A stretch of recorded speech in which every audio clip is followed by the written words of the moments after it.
Hey guys, welcome to this very special New Year's edition of, well, it used to be Talking Cars, but we are rebranding, aren't we, Nathan? Yes, we're going to have a brand new name, Talking Nathan.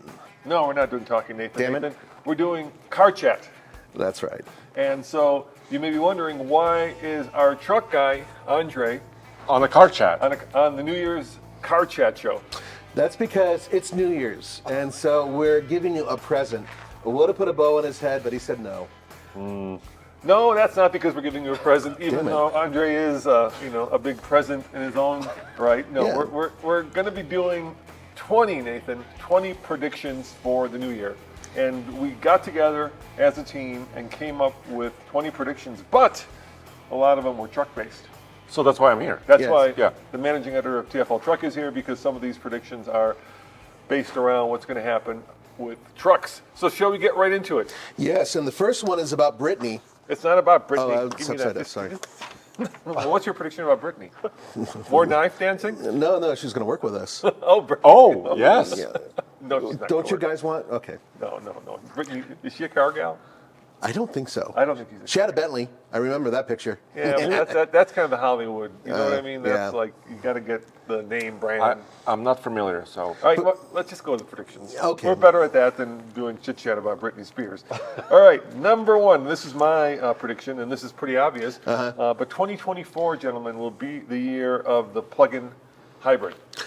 Yeah, if you guys have been paying attention to the news, you may have noticed that EV sales, while they're still up, they are not as high as predicted.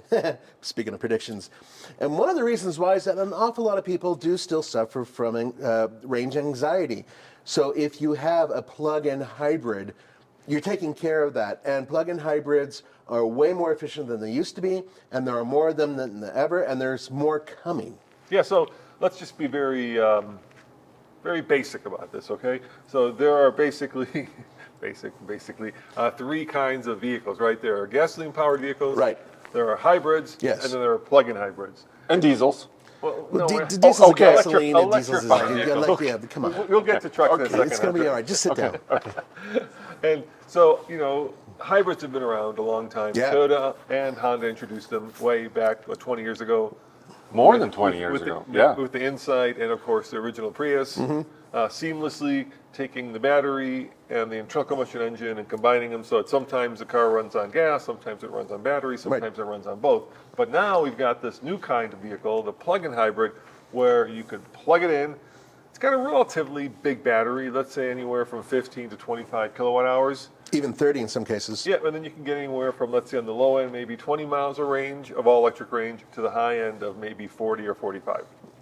Yes. But you guys are talking about cars right now, because I think the plug-in hybrid trend that we're predicting right now is car-based or SUV-based, right? Yes, but there is a Ram that's coming soon. Yes, well, we'll discuss that in a bit. Well, But I just want to point out that I think this trend will be mostly passenger car focused. For now. Yes. Yeah, For and now. it's kind of like baby steps, right? If you're worried about having to go on a long road trip, or if you're worried about running out of electricity on your drive to work, a plug-in hybrid solves that, because once you run out of electricity, it just switches to normal internal combustion, and you can drive along on your merry way without having to worry about plugging it in, because there's a gas station every corner. We've done several videos that have featured plug-in hybrids, and we know they've been around for a few years now, but they're really starting to build up in terms of the amount of vehicles and companies that are building them. And recently, well, not that recently, we did a very popular video where we took a Jeep Wrangler 4xe, which is a plug-in hybrid, one of the most popular, by the way, in the United States, and a Defender, and also a Bronco. We took them off-road, and we ran the Jeep in all-electric mode. It only covered a few miles in all-electric mode. Obviously, it's going off-road, but it was effective, and it still ran like a Jeep. Yeah. Right? Yeah. So it's a way to dip your toe into the electrified world without having to commit to the deep end. All right, number two, and this was your prediction, Nathan. Nissan will phase out almost all of its passenger cars. What? Correctamundo. That's a big prediction. It's a bold prediction. So you're saying Ultima gone? Ultima gone. Sentra gone. We already know the Maxima's leaving. I think what Nissan will do is something very similar to Ford, where they're mostly going to be marketing crossovers. I kind of misspoke. I should have said passenger sedans, not cars. Yeah, but it's the same idea, basically. So basically, they're going to sell SUVs, crossovers. and a couple sports cars, right? The Z Yeah. And a pickup truck. and a pickup truck. We'll get to the pickup One, truck. In one. yeah, We're pickup We're truck. almost to the pickup truck. Yeah, Don't relax, worry. bro. We're almost there. No, that's so. I do believe that Nissan. It's funny because the Altima is still selling quite well, but the tea leaves are saying that the Altima will be phased out. Nissan is moving towards electrification. We know that they said that, and we're expecting a new Leaf to come out and a bunch of other vehicles. But yeah, I think that a majority of their passenger cars will be phased out soon. So they're going to go the way of Ford. Yeah, exactly. They're going the same direction that Ford did. Ford technically only really builds one car, and that's the Mustang. Nissan technically would only build one car as well, and that would be the Z. And yeah, the GTR, but really the GTR is not really part of the conversation because... No, that's here in America. Yeah. Not necessarily. No, not worldwide. All of the Well, predictions we're are for U.S.-based predictions here, Yeah, right? these are U.S.-based predictions, I should say. Yeah. Yeah, but in a lot of ways, Europe leads the world in coffee and artisanal breads, but we kind of lead the way in cars. Are we And talking trucks. about And a trucks. baguette, a croissant? I mean, come on. So we'll give it to Europeans make much better coffee and Yeah. breads, but we big lazy fat Americans, right? We like We the do comfort. our thing our way. We like our to, trucks. we like room. We like to be sitting tall. Yeah. And we like to eat baguettes. And not in a sedan, in a crossover or SUV, because a baguette is big. Yeah. You're the truck guy, and you're saying we like to eat baguettes. All right, we're You getting mentioned that. This is going to be a lot of trucks here, Andre. Okay. So don't worry, we're getting to trucks. All right, number 3. Let me ask you this. Yes. What are kind of the most anticipated new cars of 2024? And then I'm going to go right to what number 3 is. So obviously Cybertruck. Right now we're in trucks. Lexus is going to have the GX rolling out. They actually built them already, so those are going to be hitting the market very soon. Tacoma has to be on that list. Tacoma has to be on that list, Yes. and of course the Land Cruiser. Yes. And when you have like 4 or even more super popular and super desirable cars, what happens? They aren't able Others to build them follow. all.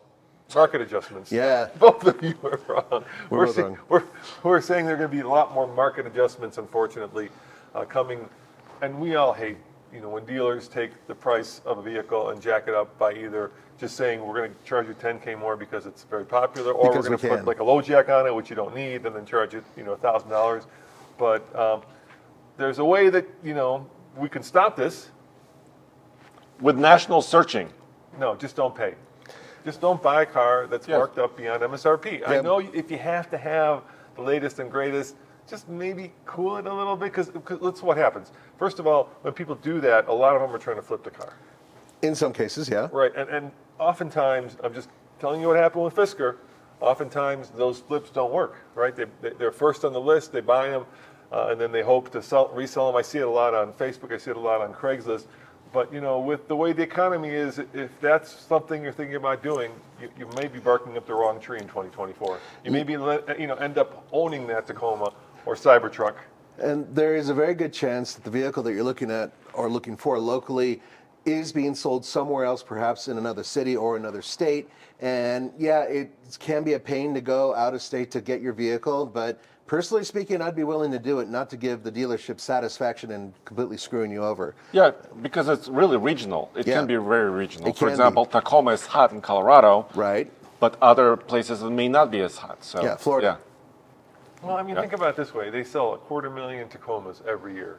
Ish, yeah. For the last, 10 years, they sold the same one, so that, multiply 250,000 by 10, and you're getting into millions of Tacomas. A lot of those guys and gals are going to want a new one, Yeah, sure. right? Yeah. Well, not only that, but a lot of the people who are looking at new vehicles had their old one crushed in an accident or something like that. Sure, yeah. Insurance companies do replace them, and then there's certain things you have to pay for. There is another vehicle, by the way, and I'm just going to add it now, is not on that list. The ID Buzz from Volkswagen. Yes. Yeah. You think the Well, buzz? where is it? What's your prediction on the ID I buzz? think the buzz has gone out of the buzz a little bit. Volkswagen has taken so bloody long bringing it to the United States that I think a lot of the interest has sort of waned. And a lot of you guys who are really excited about having this hippie bus battery vehicle are now like, maybe there's something else out there that's less expensive. And I would agree with you. I'm shocked that Volkswagen's taken so long to bring this to our market while it's already been in Europe for a good year. It's just a couple of years, technically. So the bottom line is that it should be here in 2024, but Volkswagen's taking their own sweet time, and it's not a good idea. Do you think the same rule applies to the Cybertruck? After 4 years of waiting, has some of the buzz gone off the Cybertruck, Andre? It could be. Well, mostly with the Cybertruck, the price has gone up tremendously. Yes. So a lot of people I've talked to, they were okay with 50 grand or maybe 60K for a Cybertruck, but now they're looking at 75, 80, 100 or 120 grand for a Cybertruck. For the foundation. Yeah, so I think it's kind of a price shock, and I think the Buzz will not be an inexpensive vehicle. It will be pricey when it arrives. I agree with you. Should we move on to the Cybertruck? Well, no, we're not there yet. Not there yet. We'll get to it. Sorry, Andre. All right, number 4. This is one for both of you. Ford, I think this is your idea. Ford will catch up with Bronco production just in time to see Ranger roll out and slowed. In other words, Ford is going to catch up building Broncos, but they're going to be stuck building Rangers because they're built on the same chassis. And At the same factory. At the same factory. At the same factory. It's a And different so all chassis. of you guys waiting and gals waiting for your Ranger might have to wait a little bit longer because we know that's also been delayed already.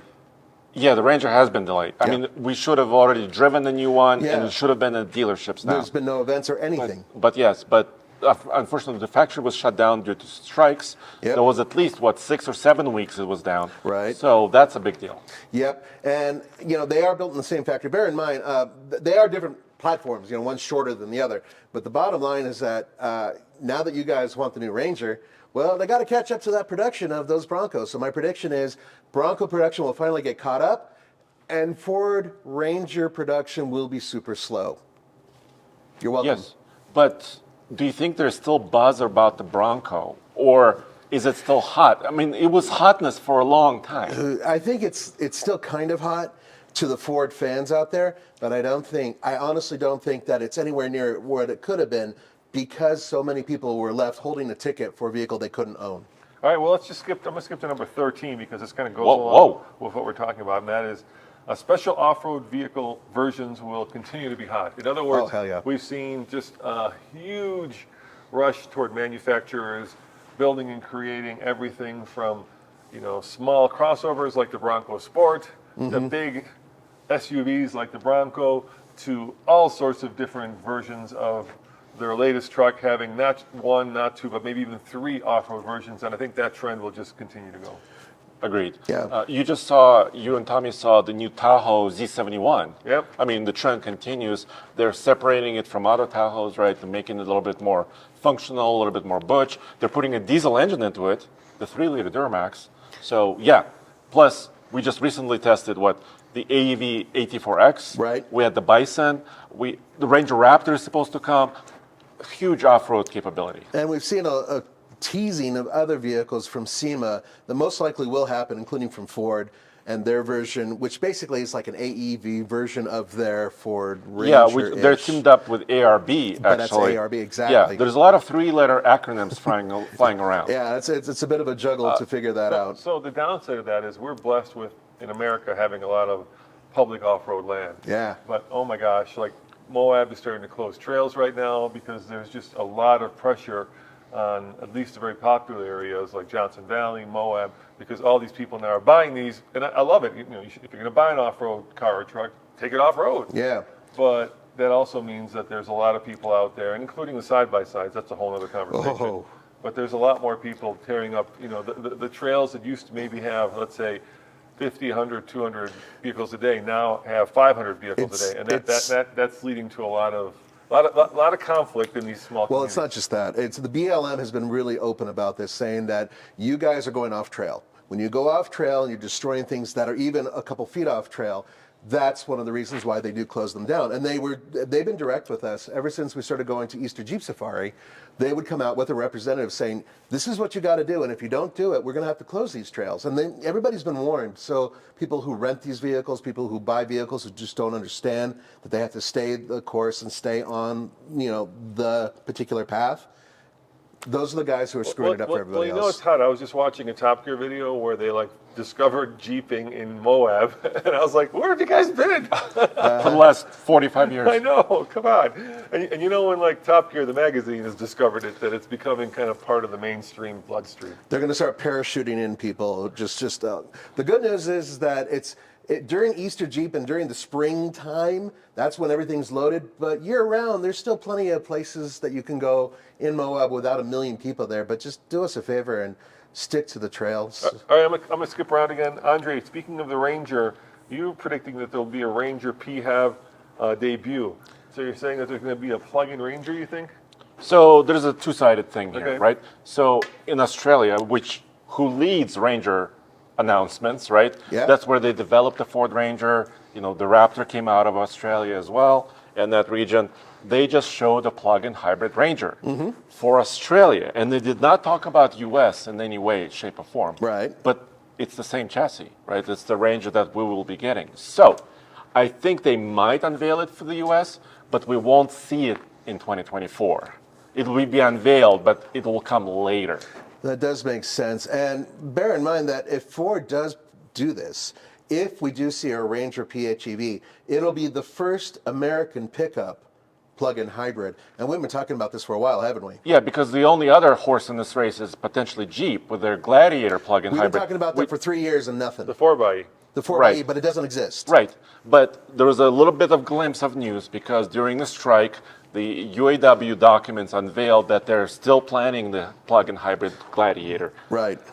So everybody keeps talking about Tacoma is the class leader in the midsize segment, and everybody wants to catch up to Tacoma. How do you do it? Introduce new product, right? Something that they don't build, basically. Exactly. Right. So we'll have to wait and see. All right, let's keep on the Ranger theme, and I predict that the Ranger Raptor will be the hottest truck of 2024. And the reason I say that is, once upon a time, the regular Raptor, the TRX, the Hummer EV, these were the Halo vehicles. The Halo vehicles, the superstars of the trucking world. But I think people, and truck buyers specifically, are so sick and tired of these, in their words, overpriced trucks. Well, they're now 6 digits. Yeah. They're $100,000 vehicles now. That it's become unobtainium for most people to get anywhere near a Ranger, not a Ranger, a Raptor or a TRX. So the Ranger Raptor will be the hot truck. Maybe the Tacoma TRD Pro, but that's been around, and it's also very expensive. So I'm guessing the Ranger Raptor will be the it truck of 2024. I would agree if they can build enough of these. I agree. So $55,000 starting price on the Ranger Raptor. Yeah. 400 horsepower. Yeah. Box shocks, live, 33s. What's not to love? Except for the fact that it might be delayed until 2026. Oh. I mean, Yeah. that's the thing. I mean, as awesome as it's going to be, they're not going to sell as many of those as they are going to sell their mid-level trucks. And that's the one that we're going to see first, I believe. All right, here's the next prediction. Once again, truck world. Yeah. All right, so you know that there's a new Tacoma, there's kind of a new Colorado, there's going to be a new Ranger. So to fight that, this is my prediction, Nissan will unveil the Frontier Warrior concept and never build it. And never build it. Oh. Just like they do with the Titan. So they'll put 1 foot in, and then they'll take 1 foot out. Now, they have introduced and produced a few interesting concepts like that. And Warrior models in other countries. Yes, of course. But Yeah. I'm talking about here in our market. Yeah. So I think Roman is onto something there. But in addition, they did introduce that kind of that 1980s version of their Hardbody. Yeah, the hardbody. That Yes. was it. And they did actually, make that available. And now it's available. Yeah, you can Right. actually buy those classic wheels and cool graphics and all of that stuff. But that's very little. The Warrior is a whole different thing. We're talking suspension. Basically, we're talking about the equivalent of the Ford Ranger Raptor Yes. in a Nissan Yes. form. Why don't you do this? Nissan's going to respond right through that camera because Nissan, it's please. expensive. But we're looking at off-roading. We asked for this with the Titan, and they said no. Didn't they save a lot of money by stopping production of the Titan? Can't they put that money into, like doing different versions? I think there's a big black hole where the Titan used to be.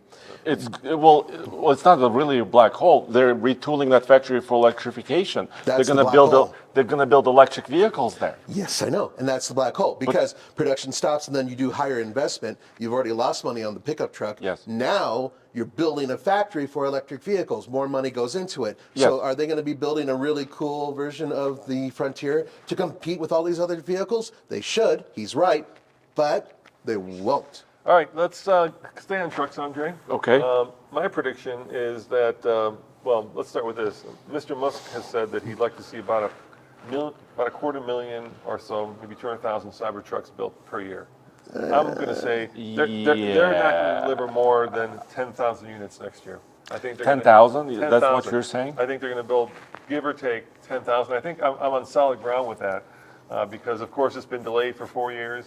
As far as I can tell, this year they rolled out those 10 hand-built, delivery trucks, and now they're slowly starting to kind of build the production trucks. All the news I'm reading is that he was right about this being production hell. This is stainless steel is a hard material to work with. So I'll be surprised if they crank out more than 10K in 2024. I could be wrong. I'm hoping that they get their production in order, dot their I's, cross their T's, and start cranking those out. But I'm not sure. So best we know. Also, they have battery issues. They can't build enough batteries. But they are building them here.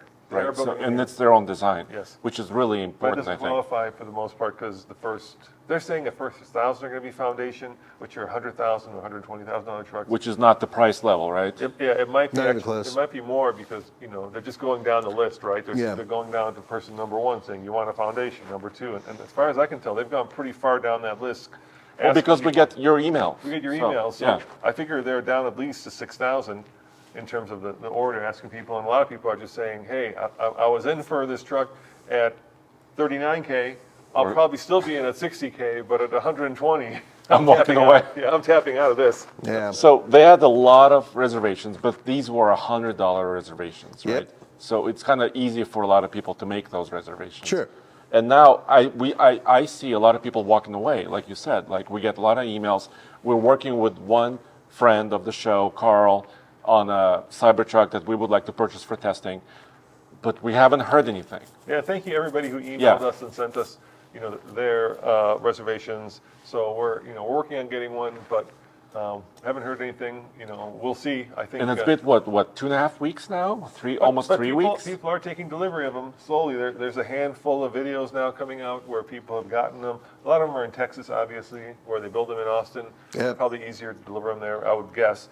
All right, let's go to another Tesla prediction. This is a car one. The Model 3 Highland has rolled out in China and has rolled out in Europe. I don't think it's much of a stretch to say it's going to roll out next year in America. So a refreshed Tesla would say new Model 3. I might go as far as to say Model Y as well. Maybe. And do you think there'll be a baby Model 3? You think that's coming, guys? Well, they're not going to call it that, and they're not. No, of course not. And Musk insists that he's not going to call it the Model 2. So some sort of smaller, less expensive version of Tesla, he swears, is coming out soon. Well, what's he missing? Sexy cars. So we've got the S. So Right, Model the C. 3, the X, the Y. So he needs a Model C. Yeah, or E. Model E, yeah. Sexy, right? That's he's trying to fill out Well, sexy that was cars. Model 3. Oh, that's Yeah, three backwards. Right, Three Yeah. backwards. three Yeah. backwards. So he needs. What'd you say? He needs C. a C. Yeah. So So Model Model C. C. Model C. Yeah. Well, so Musk had an interview recently when he was unveiling the Cybertruck, and he said, "I cannot." Actually, he showed restraint. He didn't say go F yourself? No. He said something new is coming. I cannot tell you what yet, but it will be revolutionary once again.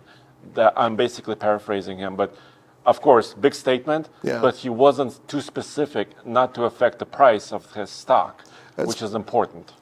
He's thinking ahead. I'll give him credit for that. We'll see what happens. I know eventually they will be building a less expensive Tesla. He has to if he wants to keep competing, because finally we're starting to see prices come down in the EV segments that are out there progressively. Yes, and Tesla is pushing with the Highland car, guys. They're pushing some stuff that I hate. They're removing blinker stocks. I hate that. They're removing transmission stocks. What is the deal with that? Yeah, I don't like any of that either. I hope they don't do that in our market. I think we've gotten to the point now where if a car maker wanted to just build a very simple car with like real buttons and real gear levers, Yeah. and maybe like a mount for either a phone or, you know what I mean, or a tablet that would then serve as, your navigation and your entertainment, I think that they would do well. I am personally sick and tired of everything being in the screen. I find it to be very hard to use when you're actually driving. Very It takes your eyes dangerous. off. Yeah, it takes your eyes And off. distracting, And too. distracting. Yeah. Yep. And obviously, the auto manufacturers are doing that because it's cheaper, right? One less button, you save a few One pennies. less dial, one less thing, yeah. Yeah, I mean, I would just love to see a car with traditional gauges, right? Maybe a tachometer, a speedometer, and then some buttons for HVAC. Something very simple. I think people would actually appreciate that and would feel like, they're getting value for their money. Now, obviously, it's hard to find a car under $20,000 now. Yeah, there's only a few.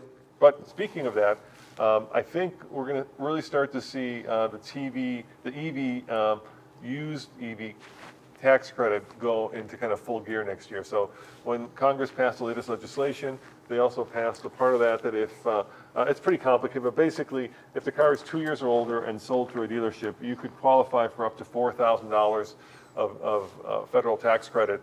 And I think that's going to help people who want an EV but can't afford a new one. It's also going to help dealers. And I think it's also going to help people who own EVs and want to trade them because that car will, in essence, have $4,000 more worth of value to a dealer because that money could come off on the other end. Up to. Now, there's a lot of caveats here. First of all, battery size does matter. Year does matter. So you have to take all of those You things. saying size matters? Size matters, my friend. In addition, for those of you who are curious about used EVs, you can get some discounts through local power companies. You can actually, there are quite a few through that are smaller discounts that you can get. Just simply go online and look it up. I was able to get a couple $1,000s worth of discounts with my daughter's used EV a few years ago. So now with this in addition, you can get some really good savings. Remember though, tax credits are not the same thing as getting cash in your pocket. And I'm a used EV owner. Yes, you are. My wife has the BMW i3 Rex that we used to have at TFL. Right. We bought it, and I'm a little nervous. The car is getting older, right? The car is now 10 years old. Right. It's still actually not showing a lot of signs of aging. So the range that my wife used to have, she still basically has. Which is like 50 miles, right? Well, it's 72 miles on a good day. Dude. 50 miles in the winter, Yeah. when she's running the heater. But it's still consistent, right? It's not degrading a lot. Mm-hmm. But I am a little bit, worried if another year or two goes by, will my car be useless or worthless? Like, will it lose its value? Why aren't you buying your wife a Lucid? What the hell? Buy the Lucid now. Yeah, they're cheap. You can get it for like 80,000. Yeah, easily. Come on. They get the price down. All right, that goes into I'll actually try that. Number 6 prediction right here, and that is Bolt production will be rushed back in. Out of all the electric cars that are out there, the one that's been successful, the one that's been affordable, and the one that's been really good is the Bolt, right? All of the other ones, the Blazer EV had to have a stop sale on it because of Charging issues, technical gremlins. And yet the one that keeps soldiering on is the Chevy Bolt, and that's the one they're killing. So our prediction is that they're going to bring it back quickly. Well, we know they're bringing it back. That's not a prediction. That we well know. However, I think they're going to rush production to bring it back because General Motors has had an issue with their Ultium battery packs and also their electronics, even in their pickup trucks. Strange, right? And because of that, I think that they're going to push the Bolt back into production, their new version of it, as soon as possible, which will hopefully maintain its very good price tag and hopefully good range. And we had one, and honestly, it was one of the surprises of the year. Honestly, it was that good. I love driving it. It was an excellent little car. Yeah, and the only Achilles heel was its 50 kilowatt charging. Which is really 49. Yeah, it charges remarkably slow. So it's not a road tripper. No, really. We met a guy road tripping. Remember when we drove the Lightning back to Detroit? We met a guy road tripping. He was 20 when he started, and he was about 40 when he was finished. And he said his wife wanted to road trip it, and he was spending a lot of time walking At around. Walmart's. Yeah, walking around. You spent a couple hours there, yes, but it is still a very good commuter car, and we've always recommended it, especially now. So let's talk about the elephant in the room for a second before we get back to our predictions, right? So a lot of you out there, we read your comments all the time. A lot of you out there, say things like electric cars are junk, electric cars are bad, and there's been a lot of stories recently that have kind of gone to the heart of that, right? Ford has recently said that they're going to lower production of the Lightning from, I think, by half, right? There are also, stories out there saying that there are Lightnings and that there are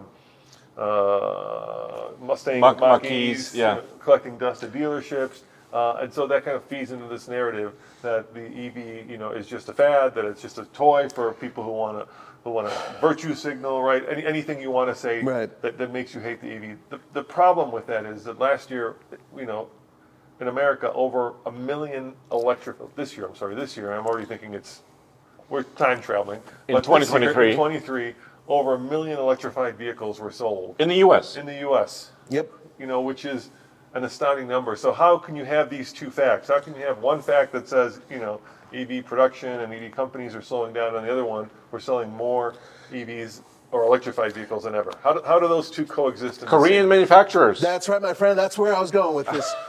Some companies have managed to find that element that works, which is instead of putting all their eggs in one basket, they're going to spread them around. And we've said it before, and I'm going to say it again, which is that Hyundai and Kia have managed to they have plug-in hybrids, they have hybrids, they have regular gas giving vehicles. the customers choice? Is that They're giving the customers choice. And passenger cars, too. Exactly, and they're still building passenger cars. In addition, they have very good electric vehicles. They're building a brand new multi-billion-dollar electric plant.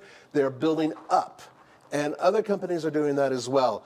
The thing is, some companies really rushed, and Ford is a very good example of that, because the Lightning was really pushed into production very quickly because of the Cybertruck, we feel. And doing that, I think that they may have cut a few corners that they perhaps shouldn't have. It's still a damn good truck. It's just not meant for towing, really.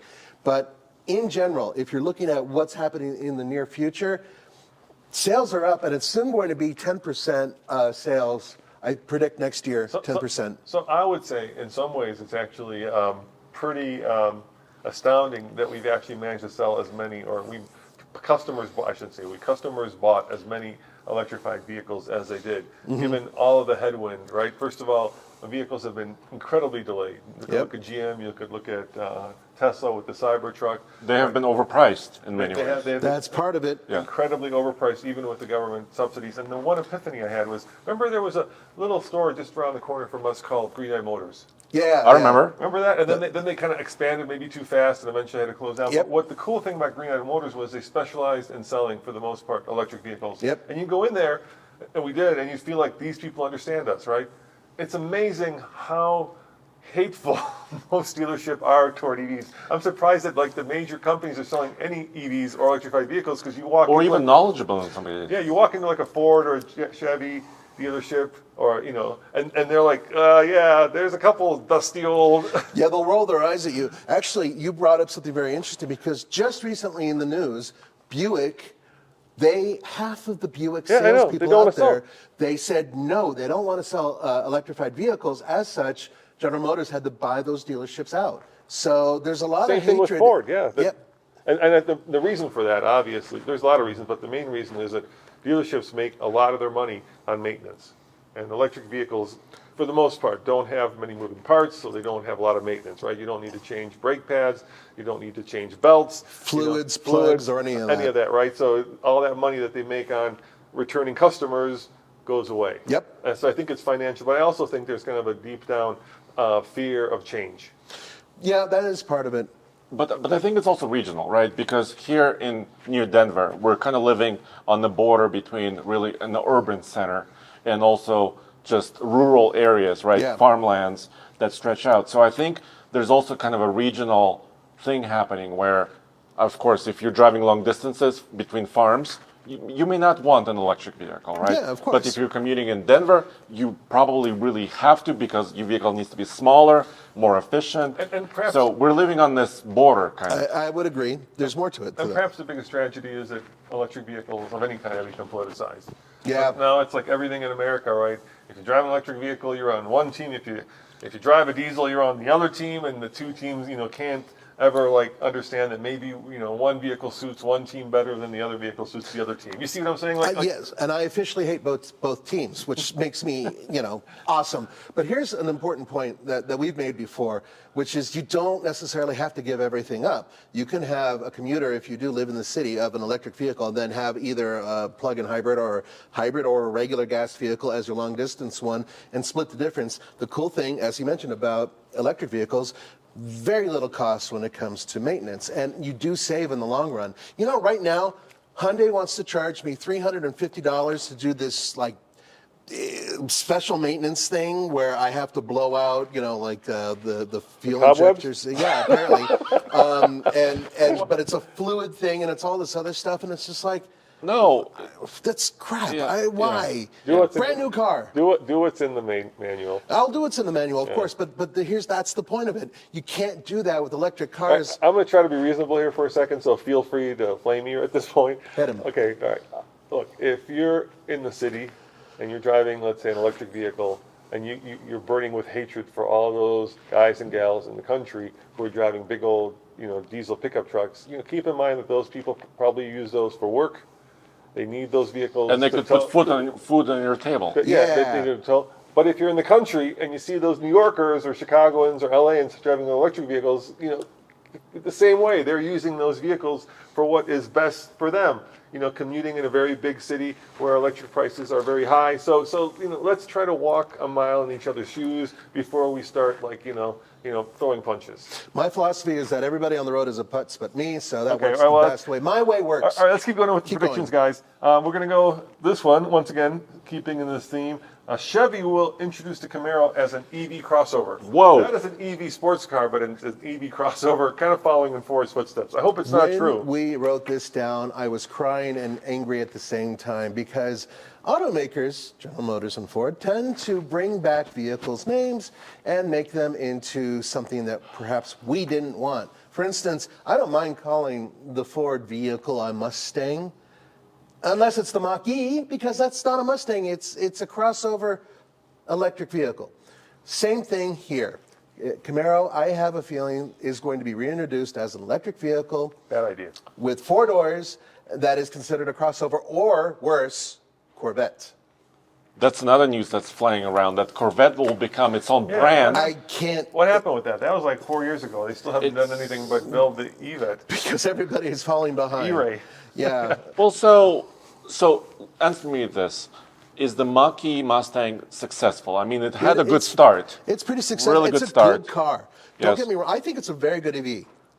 It's It had some growing pains, yeah, right? there were some I issues. still resent the fact that they called it a Mustang Mach. See, I don't like it. don't like I'm that. fine with Mach-E, but just Mustang, you see the prancing horse on there. I don't know. I know that I've made a big deal about it, and you guys have yelled at me before. How dare you? My God, it's just no. You know what? It's just my own personal thing. I've owned 2 Mustangs, and so for me, Mustang is a sports coupe. Engine in the front, rear drive. Very little room for human beings inside, which is awesome because it is a sporty car. And now you're making it into this family thing, and you're trying to give everybody what they want at the same time. I have an issue with that. So that's my own personal thing. So if Chevrolet goes and builds it's hard to even say, Camaro SUV that's electric, man, that's just going to hurt. Am I right? I'm just sad that the Camaro nameplate has moved away. So they Yeah. finished production on the V8 and V6 and turbocharged cars. Right. Also, the other one that's going away is the Challenger, and Yeah. that's our next thing on our list. Yeah.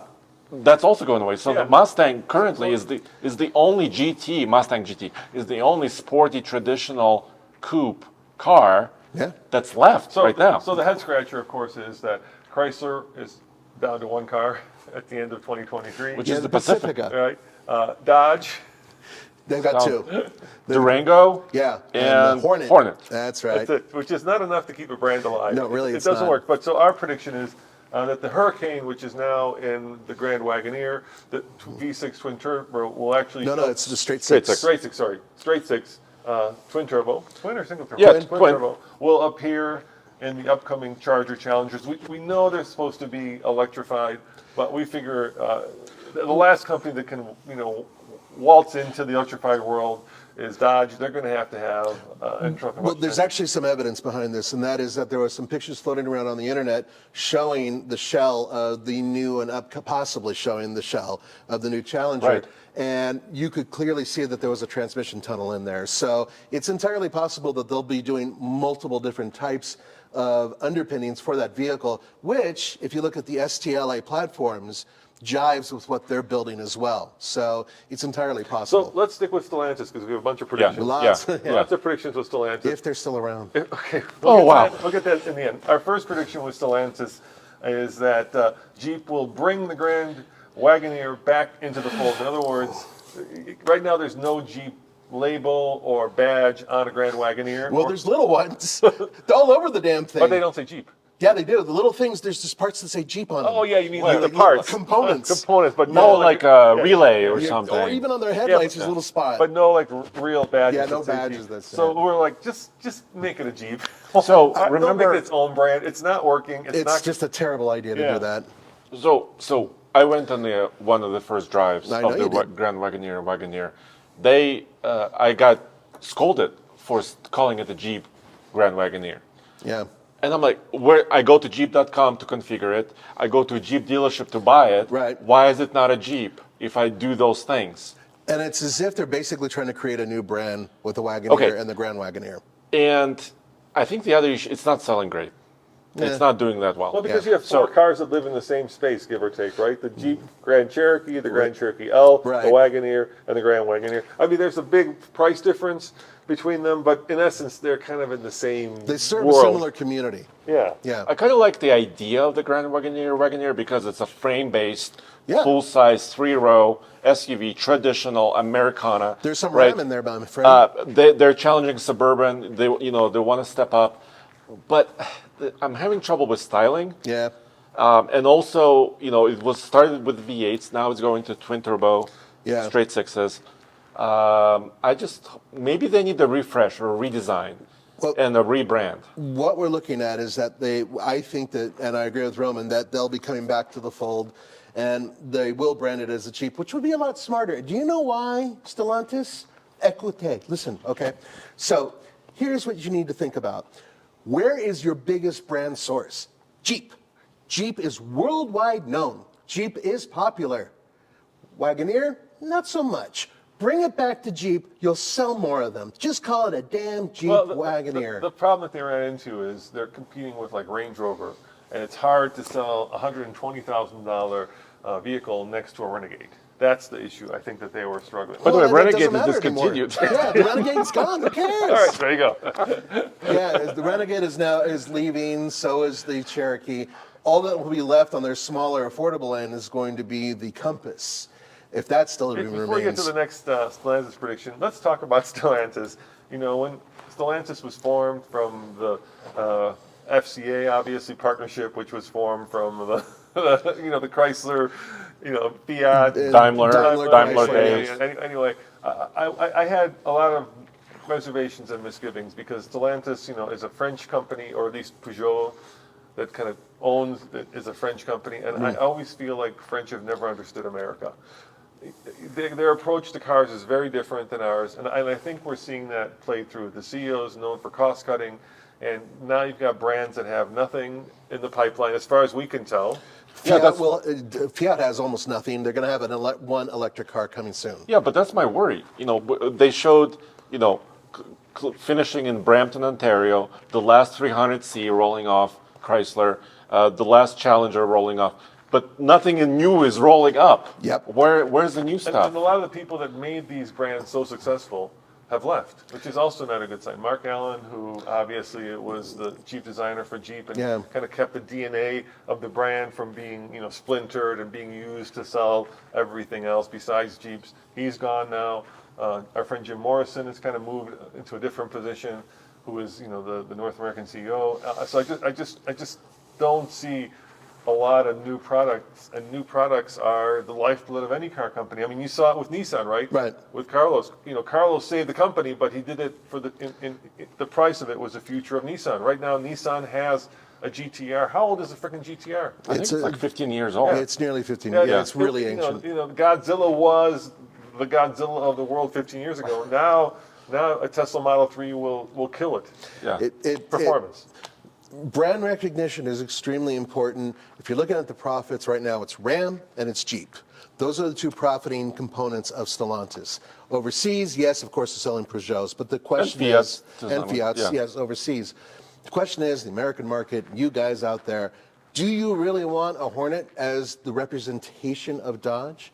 No, you want a sports car, or you want a muscle car, or something like that. They're promising a muscle car EV, whereas it's not anywhere to be found. So one of my predictions that I'm hoping for is that the Chrysler 300 will return as an EV. You don't need the Aero. Just bring back the 300 has a mixed reputation on quality, but it certainly has kind of the most Americana reputation of all of the cars, right? It's born in Detroit. It's a classic American big shouldered It's kind sedan. of squared off. Yeah, Right? so make that into an EV as opposed to what Tesla has done, which is make everything very sleek and modern and make it old fashioned, or at least hark back to Retro style. Retro style, yeah, a retro EV. All right, Andre. What? I have RHO Ram here. What the heck is this? What's They your haven't said prediction? that. They haven't explained what RHO means. So what's your prediction? So the TRX is gone now. Okay. Because they have announced that the Hemi Hellcat powered Is dead.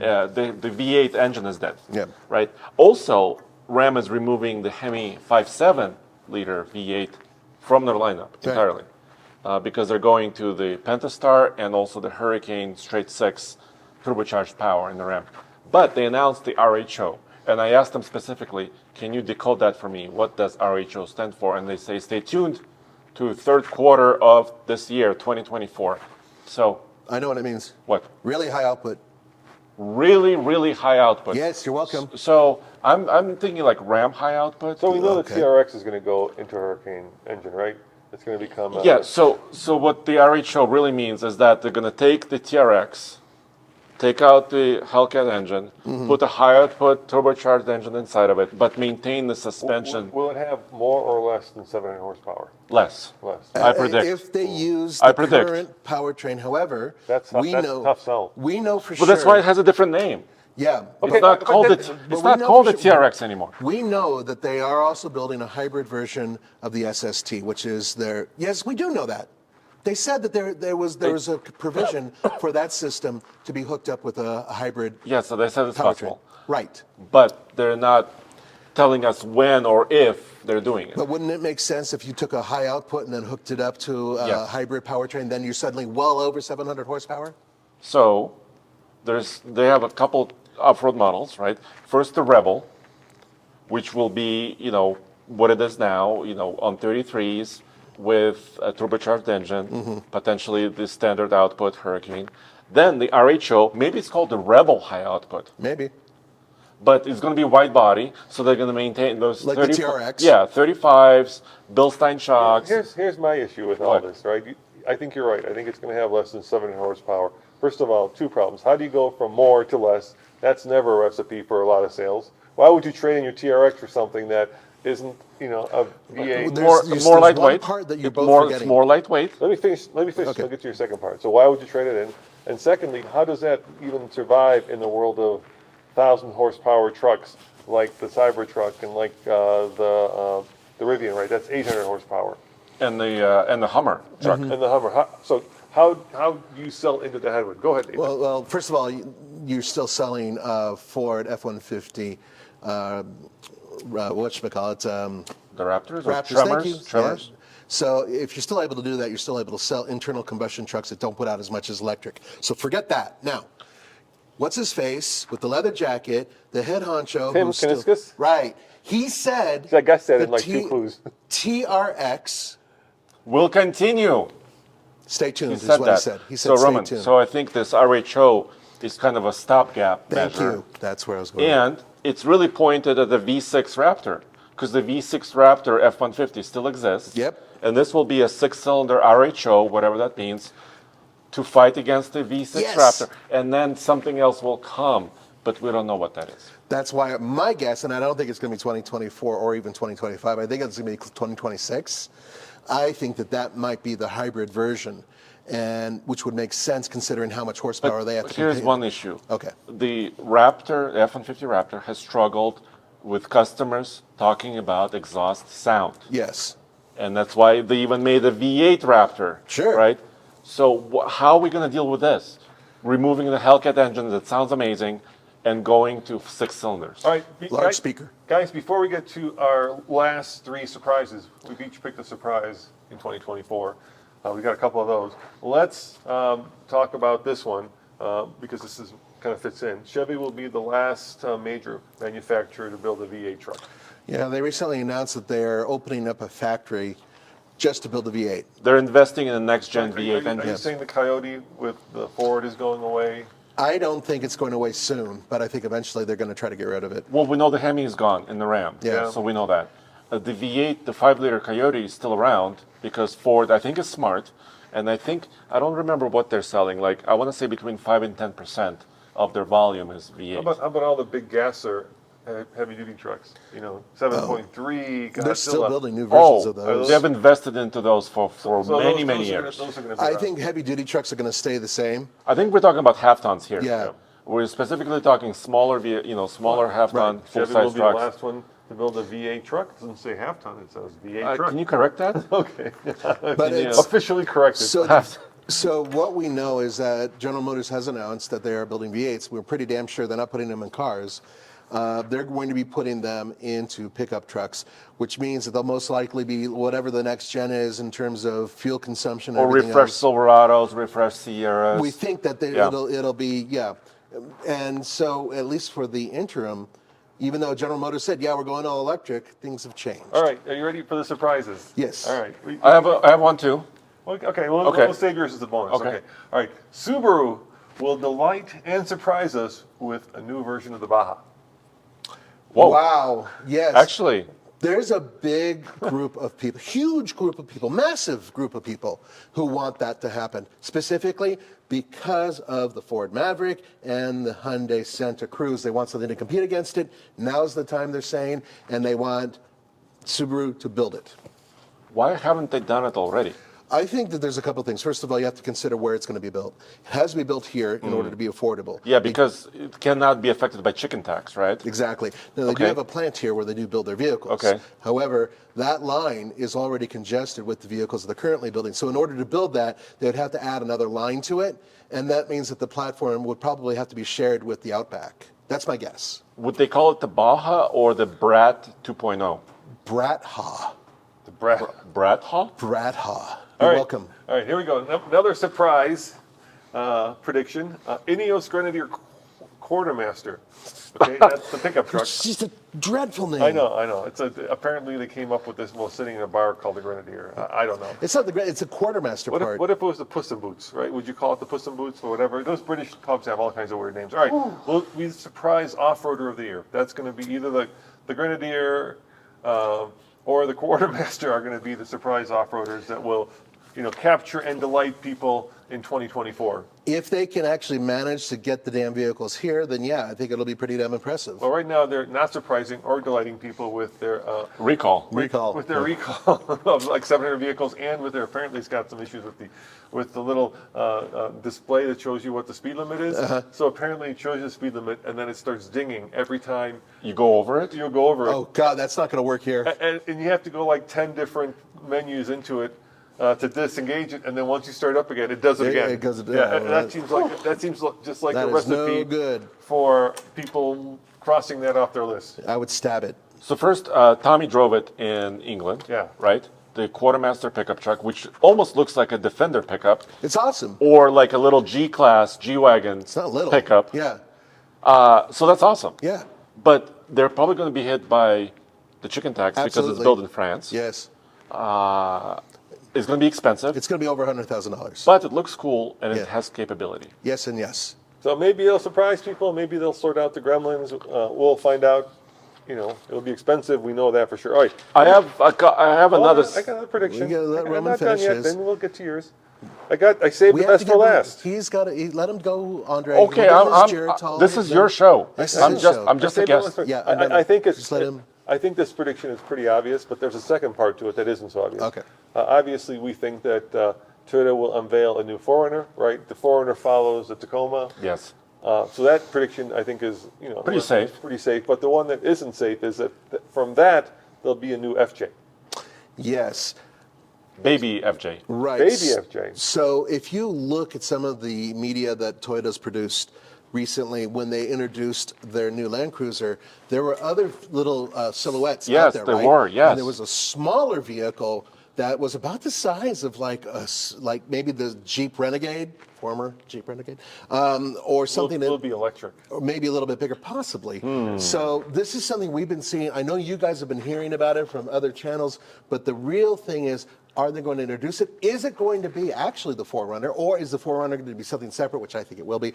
That is something, TBD. But we're pretty sure that at the very least that the 4Runner, something like that, will be announced soon. And before we get to yours, the very last one, this is an electric one, is the EV9 and the Ioniq 7 will be the surprise hits of the 3-row passenger class and will be as popular as the preceding ones, which is the Telluride and I can't think of the other one. The Palisade. Palisade, yeah. They'll be Yeah. as popular as those because Hyundai and Kia are just killing it. Now, Tommy, Yep. young Tommy, got a chance to drive the EV9, right? I don't think so. I don't think we've driven it yet. I think we're going to go drive it next month. We haven't driven it? In Huh. January. We're going to go drive it in January. But, he's But they're seen- reaching market like as we speak. Yeah, They're Uh, reaching. which figures. Yes. And both those vehicles are packaged remarkably well. So what we're expecting is really good sales.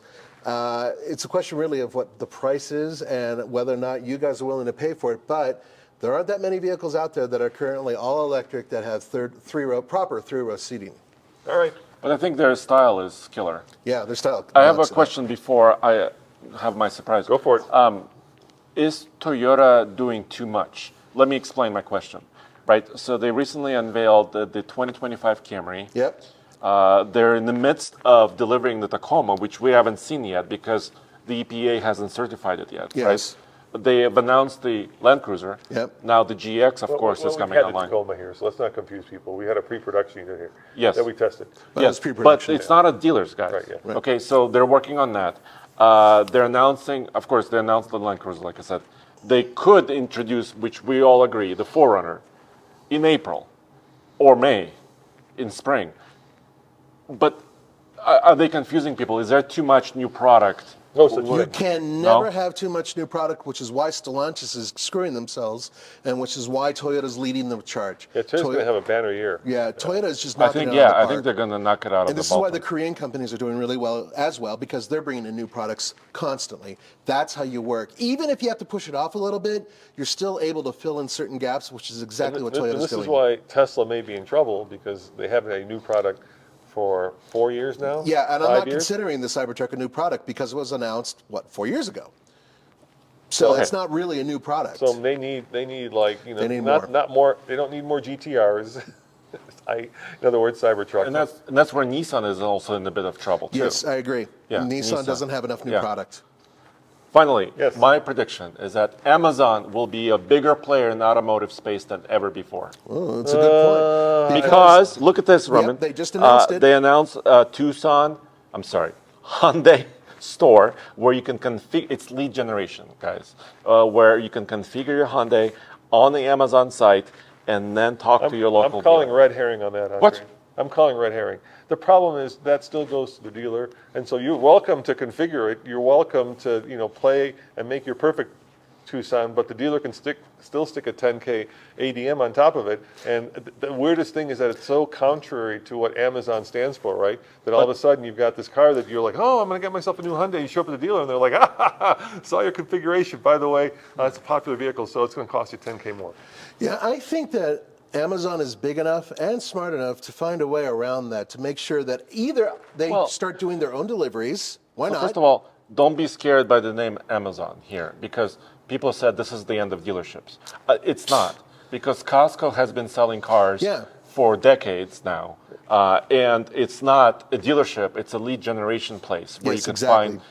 find a deal, you can find a vehicle using that store. And I think more manufacturers will start doing this. Well, here's, like I say, once again, the problem is if you're going to Amazon, you're expecting to get the best price possible, right? Yeah. Why else would you go there? And maybe you're expecting even a Tesla-like experience or a Rivian-like experience where you go and you configure the vehicle. And the price is done, and right? the price is done, and then, the manufacturer calls you up and says, come pick it up, or we'll deliver it to your house, whatever it is. But you're still going to have to go to the dealership, and you're still going to have to deal with the sales manager, and you're still going to have to deal with the business manager. And I think that's where it's all going to hit the rocks. I'm guessing, unless Amazon has some kind of special deal worked out. That's what I think. But can they get around the dealer laws? I think they might be able to. So- they're big enough to do so. Here's what happened to my wife and I in 2015 Yes. when we bought the Outback, right? We actually printed out a little piece just off the internet browser on our computer, Right. which had the Outback she wanted with a price based on the Costco whatever search, right? And actually, we walked into the dealer and we handed the paper to the salesman. We said, we want this price. It was a different time. This was pre-COVID. Yes. There's different things going on. And he looked at it and he ground his teeth and he said, yes. Hey, so can I do one first rant for? Wait, no. We've been ranting quite a bit. Yeah, let them rant. Okay. Okay, my first rant for 2024 is what's up with new car names and old car names? How come manufacturers pick car names that we can't spell, pronounce, Or remember? or remember? I'm talking to you, Portia. I still don't get Taycan. Is it Taycan? Is it Taycan? Well, is it Macan? actually- Is it Macan? It's okay. What's the new name of the Nissan electric vehicle? Aria. You know how to even spell? I couldn't even spell it. Yes. Aiyyra. Yeah. I was listening to another podcast that I love, and the host mispronounced it. This is a person in the car biz. Aria. But I still have a problem with Lamborghini girls. how about Revuelto? But Revuelto. he's got this they have a tradition of naming their cars after bulls. Yes. So I get the Revuelto, but still, it's pretty hard for us to get our tongues around Revuelto. Yeah, it's Italian. Yeah. Yeah. So I appreciate when it's actually a word. As Like opposed to an BZ4X. Escalade. An Escalade is a word Yeah, that you can... BZ4X, another one. What's terrible. Camry, Corolla. Those are Accord. names. These are easy to remember, easy to spell names. Are right? they running out of names? No, there's plenty of names out there. They're running out of people that they hire fresh out of college who say they have a better idea. BZ4X. Yeah, I want to be in the meeting when they decided that the car should be called BZ4X with lowercase b, uppercase Z. Is it uppercase? Something like that. And then Four. why won't you have like at least stick with one? If you're like Lincoln, an MK, versus a Nautilus versus a Navigator, just stick with the real name. Yeah. No, I agree. I think names are better. Alphanumeric isn't How about for this? everyone. Mercedes, AMG, EQE, Oh God, here we go. SUV. SUV, dash Maybach. Did you hit or AMG? Yes. I know. And it's remarkably difficult to figure All out. right, guys. Well, thank you for joining us. Thanks for By the way, thanks this for a is lot. for a Happy New Year, guys. It's one of the reasons we're doing this. We hope you guys have a wonderful and safe Happy New Year. We will be seeing you next year where Roman is still wrong on these arguments and we're right. And what we'll do next year, Nathan, we'll come back and we'll see if these Yeah, predictions. actually, that's a really good idea. So in 1 year, we're going to save this. We're not going to I'm recycle going to this put one. it in my drawer, and we'll bring it back out next year. All right, guys. Thank you for joining me. Thank you for joining us, and we shall see you next time. Ciao. See ya.